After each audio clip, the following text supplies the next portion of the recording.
నమస్కారం. ఇవాళ మేము శ్రీ జే జగదంబ సారీస్ లో ఇంకొక డిఫరెంట్ వెరైటీ చూపిస్తున్నాం.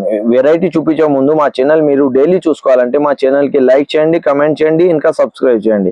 ఇవాళ ఫ్యాబ్రిక్ వచ్చేసి మనకి ప్యూర్ మూంగా క్రేప్ లో ఉంటది. సారీ చాలా బాగుంటది. ప్యూర్ బనారస్ లో మూంగా క్రేప్ సారీ ఉంటది. మీకు చీర చూసుకోవచ్చు. ఓవరాల్ గా వచ్చేసి మనకి ఇట్లా చిన్న జరీతో మనకి బూటీ స్టైల్ వస్తుంది. విత్ మనకి ఇట్లా లీఫ్ తో మనకి మొత్తం ఓవరాల్ గా సాడీలో డిజిటల్ లో మనకి డిజిటల్ ప్రింట్ వస్తుంది. బోర్డర్ కాన్సెప్ట్ వచ్చేసి మనకి ఇట్లా ఫ్యాన్సీ బోర్డర్ గెటప్ వస్తుంది. మల్టీ డైయింగ్ లా మనకి రాంగ్ కార్డ్ డిజైన్ లో వస్తుంది. ఇంకా 4 డిజైన్ తో మనకి బోర్డర్ స్టైల్ వస్తుంది. దీంట్లో పళ్ళు వచ్చేసి మనకి ఇట్లా గ్రాండ్ గా పళ్ళు ఉంటది. చాలా బాగుంటది. విత్ టజల్స్ వస్తుంది. దీంట్లో బ్లౌజ్ వచ్చేసి కాన్సెప్ట్ మనకి ఇట్లా హ్యాండ్స్ కి బోర్డర్ వస్తుంది. ఇంకా ప్రింటెడ్ తో మనకి కాంట్రాస్ట్ లో మనకి బ్లౌజ్ వస్తుంది. దీంట్లో కలర్స్ చార్ట్ వచ్చేసి మనకి 4 కలర్ లో చార్ట్ వస్తుంది. మోర్ కంటే గ్రీన్ ఉంది. దాని తర్వాత వచ్చేసి మనకి గ్రే కలర్ కాంబినేషన్ ఉంటది. ఇది లైట్ ఇష్ మనకి పీచ్ కలర్ ఉంటది. ఇంకొక వచ్చేసి మనకి లైట్ గ్రీన్ లా కలర్ వస్తుంది. ఎవరికి అయితే నచ్చిన